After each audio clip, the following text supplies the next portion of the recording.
오늘 주신 말씀은 누가복음 19장 말씀입니다.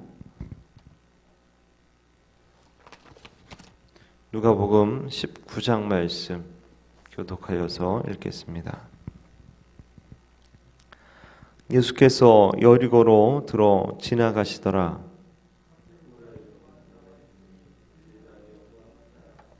저가 예수께서 어떠한 사람인가 하여 보고자 하되 키가 작고 사람이 많아 할 수 없어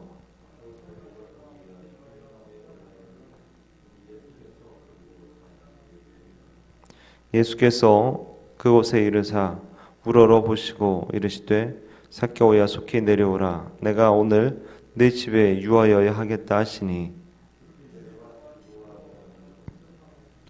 무사람이 보고 수군거려 가로되 저가 주인의 집에 유하러 들어갔도다 하더라.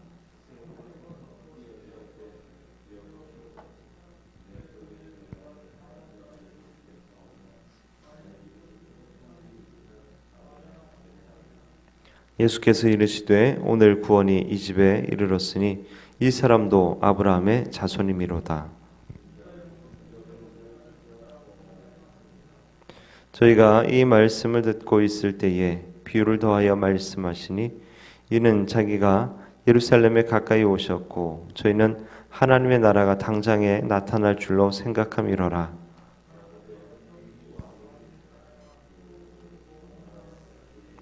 그 종 열을 불러 은 열 문화를 주며 이르되 내가 돌아오기까지 장사하라 하니라.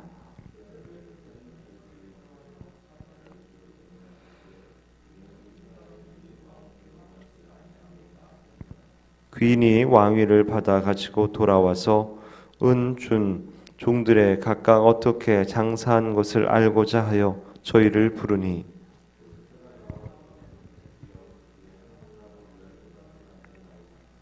주인이 이르되 착하다 잘하였다 착한 종이여 내가 지극히 작은 것에 충성하였으니 10골 권세를 차지하라 하고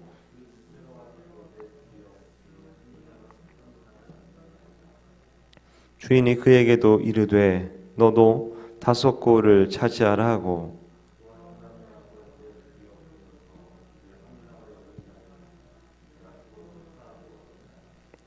이는 당신이 엄한 사람인 것을 내가 무서워함이라. 당신은 두지 않은 것을 취하고 심지 않은 것을 거두나이다.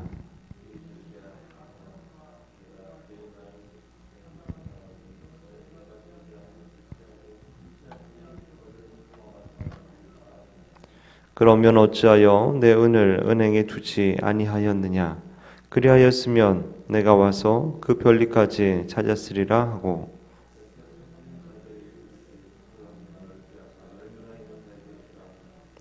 저희가 가로되 주여 저에게는 이미 10 문화가 있나이다.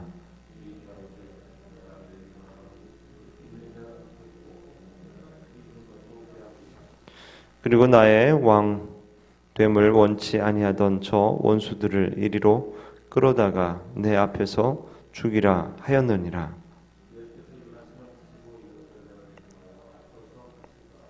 감람원이라는 산에 벳바게와 베다니에 가까이 왔을 때에 제자 중 2를 보내시며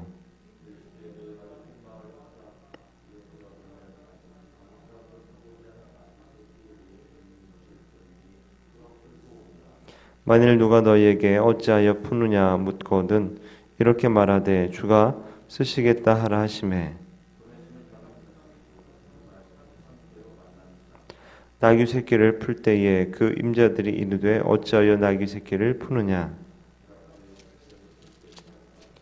그것을 예수께로 끌고 와서 자기들의 겉옷을 나귀 새끼 위에 걸쳐 놓고 예수를 태우니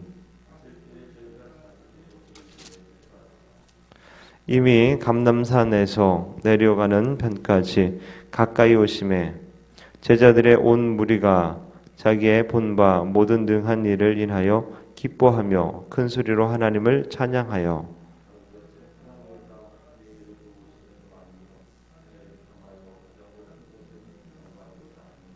무리 중 어떤 바리새인들이 말하되 선생이여 당신의 제자들을 책망하소서 하거늘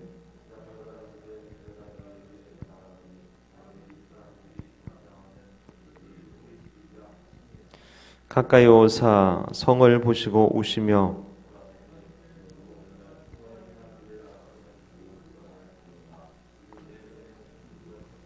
날이 이를지라 내 원수들이 토성을 쌓고 너를 둘러 사면으로 가두고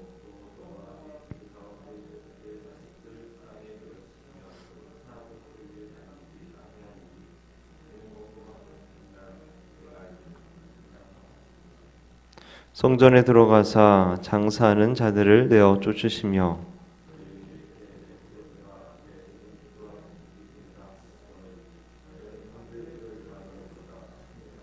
예수께서 날마다 성전에서 가르치시니 대제사장들과 서기관들과 백성의 두목들이 그를 죽이려고 꾀하되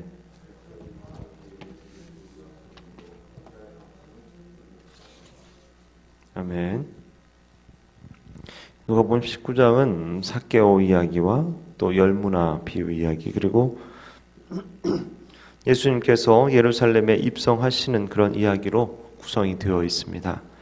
본문을 볼 때 여러 가지 다양한 시각과 다양한 강조점이 또 있는데 또 많은 교훈도 있지만 선교적인 관점으로 말씀을 보면서 함께 은혜를 나누고자 합니다. 먼저 삭개오가 회개하는 이야기를 통해서 우리는 삭개오 같은 사람도 회개하고 구원받을 수 있음을 보아야 합니다. 세리장으로 부자였지만 모든 이스라엘 사람들은 그를 동족을 등쳐먹고 자기 외를 배불리는 그런 도둑놈 같은 존재로 보았습니다.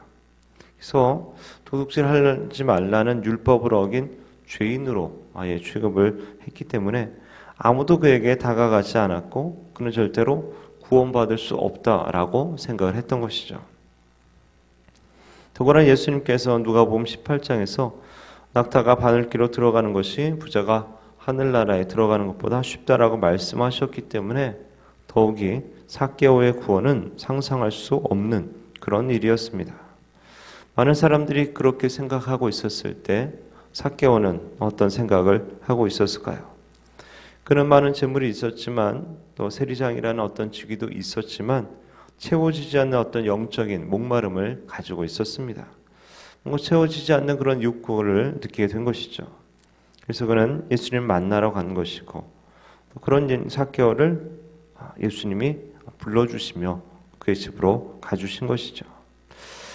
예수님이 세리의 우두머리며 악행을 일삼던 삭개오의 집에 방문하자 사람들이 수군거리고 뭔가 불평을 쏟아놓게 되는 것이죠. 그러나 예수님은 삭개오가 사기꾼이고 동족을 배신한 변절자라는 사실에도 불구하고 여전히 그를 사랑하셨습니다. 어느 사회에서나 어떤 정치적 견해나 또 부도덕한 행동이나 생활 방식들 때문에 사람들에게 외면당하는 그런 사람들이 있습니다. 그리고 그러한 사람들과 교제하지 말라는 어떤 무언의 사회적 압력이 있습니다. 그러나 거기에 굴복하게 되면은 그 사람들은 어떻게 누구를 통해서 과연 구원받을 수 있겠습니까? 예수님은 그들을 사랑하시고 그들에게도 복음이 필요하고 구원이 필요합니다. 예수님은 그들이 주님께 나오기를 기다리고 또한 찾고 계신 것이죠. 예수님이 이 땅에 오신 이유도 바로 그렇게 잃어버린 자를 찾아 구원하려는 것이었습니다. 그래서 10절 보면은 인자에 온 것은 잃어버린 자를 찾아 구원하려 함이니라 라고 말씀합니다. 그리고 이 사명을 또 우리 모든 그리스도인들에게 맡겨주신 것이죠. 혹시 우리 주위에 다들 손가락질하고 또 상종도 하지 않고 또 외면하는 그런 사람들, 아무도 쳐다보지 않는 사람들, 다 가진 것 같이 뭔가 우울해 보이는 그런 사람들이 있다면 그런 사람도 여전히 변화될 수 있고 그런 사람도 여전히 주님께서 찾으시는 잃어버린 양이다라는 생각을 가지고 그들에게도 복음 전할 수 있어야 된다라는 것이죠. 두 번째로 열무나 비유가 나옵니다. 이 비유의 발단은 제자들의 오해에서 비롯되었습니다. 예수님 십자가에 못 박혀 죽으려고 예루살렘에 올라가시는데 제자들은 이제 예수님이 올라가시면 왕이 되어서 당장 하나님의 나라가 임하고 예수님이 유대인의 왕으로 세워질 줄로 생각한 것이죠. 그래서 서로 높은 자리에 앉으려고 다투곤 했던 것이죠. 그래서 예수님은 제자들에게 하나님 나라의 종들이 과연 어떤 자세로 일해야 될 것인가에 대해서 말씀해 주십니다. 어느 먼 곳에 왕위를 받으러 가는 귀인이 있었습니다. 다녀오는 동안 이 귀인은 종들에게 자기 이름으로 장사를 하라고 돈을 나누어 줍니다. 근데 주인이 떠나 있는 동안 종들의 자세는 달랐습니다. 어떤 종은 주인이 없는 동안에 열심히 장사해서 많은 이익을 낭비해 됩니다. 또 어떤 종은 전혀 장사하지 않고 주인이 왔을 때 있는 그대로 받은 그대로 돌려주게 되죠. 주인은 이 종을 책망하고 있는 거 다 빼앗습니다. 그리고 주인이 왕이 되는 것을 원치 않아서 반대하는 자들을 처형했다라고 말해줍니다. 이 비유에서 중요한 것은 이 귀인이 당장 왕이 되는 것이 아니라 왕위를 받으러 타국에 가야 하고 다시 돌아올 때까지는 상당한 시간이 필요하다라는 것이죠. 그리고 그동안의 종들은 높은 자리에 앉으려고 할 것이 아니라 자기에게 맡겨진 일을 열심히 감당해야 된다라는 것입니다. 이것이 바로 비유의 가장 중요한 핵심인 것이죠. 예수님은 예루살렘에 올라가심으로 당장 왕이 되는 것이 아닙니다. 로마의 승인을 받아야 하는 것도 아니죠. 그러나 예수님 왕이 되시려면 매우 중요한 한 가지 조건이 충족되어야 하는데 그것은 예수님 우리 모두를 대신해서 십자가에서 못 박혀 죽으시는 것이죠. 왜냐하면 예수님 십자가에 죽지 아니하시면 아무도 구원받을 수 없기 때문입니다. 그렇게 된다면 예수님 왕이 된다 해도 구원받은 백성이 없게 될 것이고 결국 백성이 없는 왕이 되는 것이죠. 그래서 예수님께 중요한 것은 왕 되는 것보다 더 중요한 것은 우리의 죄를 용서받게 하시는 것이죠. 구원받게 하는 것이죠. 그리고 이 중요한 복음을 우리 모든 사람에게 또 알리도록 모든 사람에게 알리도록 또 그들이 구원받고 하나님 백성이 되도록 우리들에게 그 복음을 전할 사명을 맡겨주신 것이죠. 이것이 본문에서는 종들이 장사하는 것에 대해서 비유를 하고 있는 것입니다. 달란트 비유와는 좀 다르게 이 문화 비유는 똑같은 금액을 줍니다.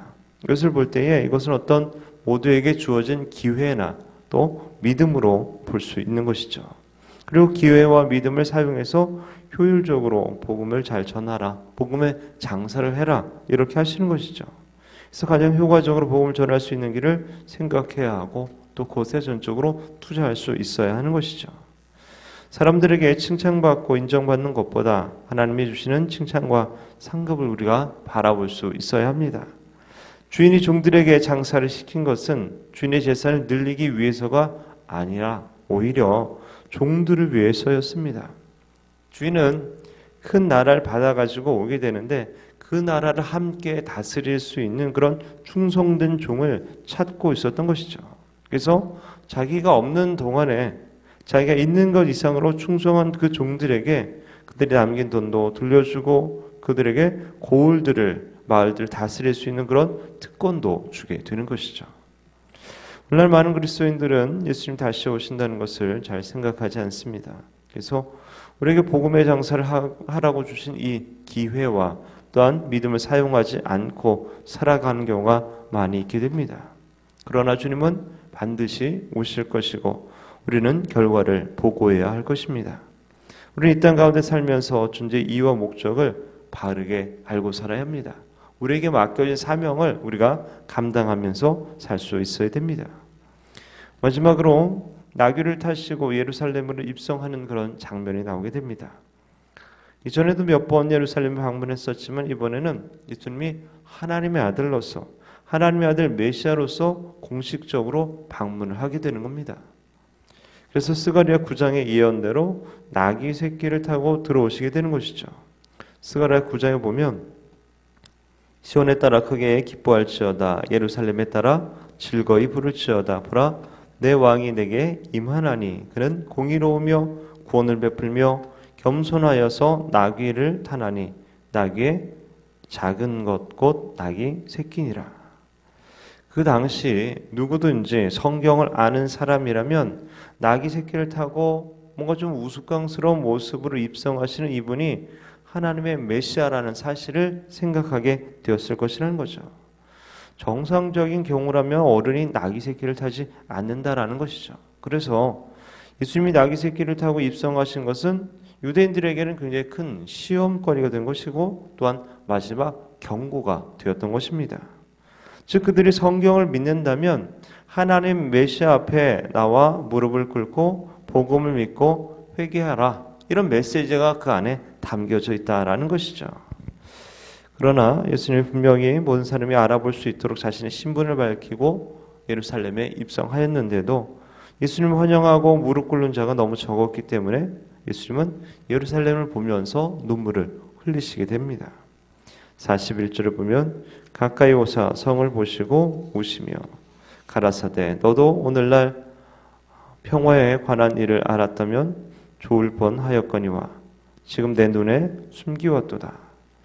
예수님 울면서 그들에게 평화에 관한 일을 알았다면 좋을 뻔했다라고 하셨습니다. 그 이유는